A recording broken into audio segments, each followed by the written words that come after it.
can't do it. There are 1.3 billion Muslims in this world. They're not going to let us do it. It's already widening. The borders are porous. We can't do it. Well, that didn't convince him. He said, well, I think we can do it. I said, oh, well, suppose your son was one of those 6 killed in Iraq last week. And you know what? He looked at me like it had never occurred to him. And it wouldn't have occurred to him because it wouldn't be his son, you know. It would be the sons from the farms, it would be the sons from the cities. And so he said, well, I don't buy that either. So I'm thinking, well, maybe I'll try a moral argument on him. I said, well, are you one of those that likes to have the 10 Commandments brought into the schoolhouses and the courtrooms of this? He said, oh, that's a great idea. I said, well, you know, if memory serves, there's one that says, thou shalt not covet thy neighbor's oil. I mean goods. Don't bear false witness. There's one, don't forever what. There's one that says you shouldn't steal. And there's also one against killing, if I remember correctly. So maybe you want to subtract 4 and bring in the 6 commandments into the schoolhouses and the courtrooms of this world. Get real, I said. This is a moral issue. We shouldn't be going around killing unarmed civilians and causing more violence where violence is endemic. And what did he say? He turned on his heel, marched out to his SUV, prayed for cheap gasoline, and drove home. I want the oil. Let's educate them, bring them into democracy, and take their oil. Apparently somebody took too much yellow acid and got, you know, the story wrong. The majority of the construction, and the vast majority, like I'd say 90% of the construction that I saw wasn't with the Iraqis, it was with the American bases they were building. Concrete structures, incredibly permanent, designed to house thousands of soldiers for a long period of time. The American people are being kept in the dark about all this. If it weren't for shows like yours and for a few others and the internet, people would never have a chance to learn the truth of this.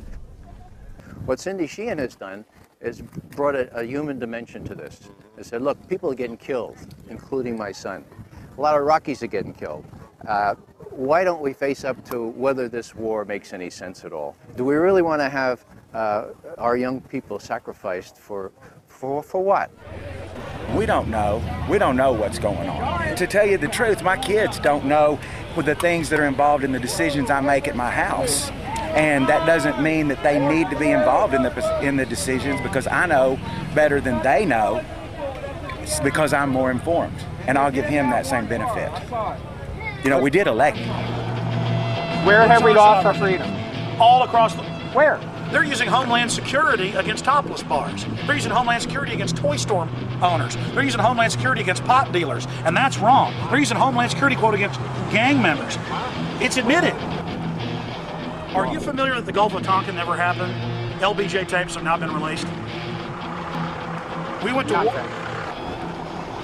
Well, you know, I just got to point out to Wolfowitz and Pearl and Feith and Abrams and Wormsers, you know, people like that, who this has been their plan, and it's about, you know, it's about imperialism. It's about abusing a nation's natural resources. It's about greed and power, and it's nothing about keeping America safe or freedom and democracy for the Iraqi people. You know? I believe that America, right from the start of the Bush administration, has been focused on the use of American military power in order to extend control by America of strategic areas in the world. Now we have the Downing Street minutes, which show that as early as July 23, 2002, the head of British intelligence, just back from Washington, said to his prime minister, it's a done deal, the decision for war is inevitable, the war will be, quote, justified by the conjunction of terrorism and weapons of mass destruction, and intelligence and facts would be fixed around the policy of war. There's the proof that the intelligence, all this justification in quotes for the war, was a fraud from day one. The Project for a New American Century, the think tank, with the report called Strengthening America's Defenses. This is frankly a demand for full spectrum dominance by the United States. I think the most chilling aspect of the Project for a New American Century document is this kind of transformation of our foreign policy, this kind of strengthening of America's defenses is a revolutionary change, and is not going to come. It's not going to happen at all quickly, absent a new catalyst of massive proportions. For example, a new Pearl Harbor.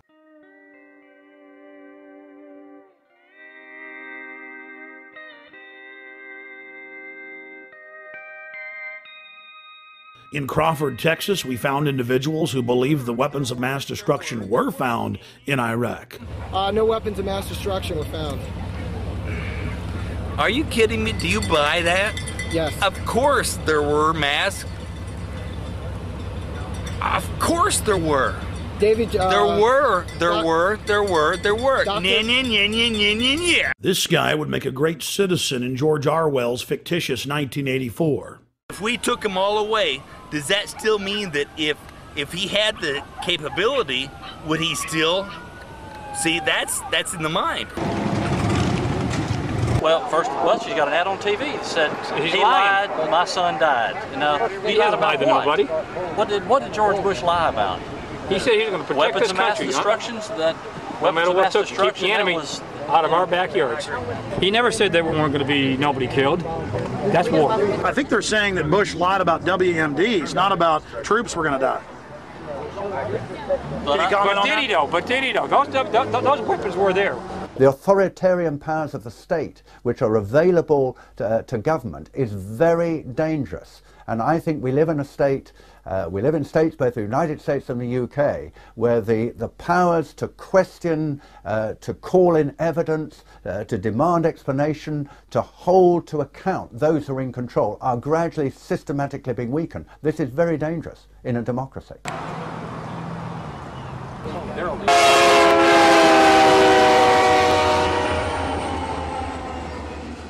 Now, Dick Cheney and John Bolton and others have been saying Iran poses an immediate danger. They could get a nuclear weapon before we know it. All the same things they said about Iraq. And so we have to do something about that now. You know, he said the same thing about Iraq, and like you said, he was caught red-handed. It's proven to be lies. Why should we believe him about Iran? I'm pleased to tell you, American people, that the National Intelligence Estimate just put out on Iran says that Iran cannot possibly have a nuclear weapon for 10 more years. Let me say that one more time. Iran can't be a nuclear power, weapons-wise, for 10 more years. We have to look at whether our governments are creating enemies so that they can justify what they do. Of course, two of the biggest funders of American presidential campaigns are the oil industry and the arms industry. And it's in their interests that we invade places like Iraq. We're going to let the Israelis, or we're going to do it ourselves, attack the nuclear facilities in Iran. Now, people say, that's crazy. That is absolutely crazy. I agree. The problem is, folks, the people running our policy toward Iraq and Iran were widely known in the 1980s when I was briefing the Vice President and others as the crazies, okay? The crazies. You come in on Monday morning and somebody would say, guess what the crazies did late Friday night? And you'd know exactly who the reference was. It was to Wolfowitz, it was to Pearl. So all the same folks, some of them who have deserted the sinking ship like proverbial rats, okay? But it was Feith, Wolfowitz, and the rest of them. They were the crazies. There's a lot of other people that are have a dissenting opinion about this war, and then has another view of this war other than Cindy Sheehan, and other people have lost sons in this war and daughters. She needs to really go home and do this little protest some other way besides trying to make things sound like she's the only voice of America. 3 weeks later, this gentleman and many others got their wish. Free speech was banned for hundreds of square miles around Bush's Crawford Ranch. Now you can only protest on private property or designated free speech zones where no one can even see your protest. Look, tourist stuff's popped up now. Let freedom ring. We decided to cap off our day in Crawford by traveling down the public highway to where the Secret Service had blocked off the public road 2 miles before the entrance to Bush's ranch.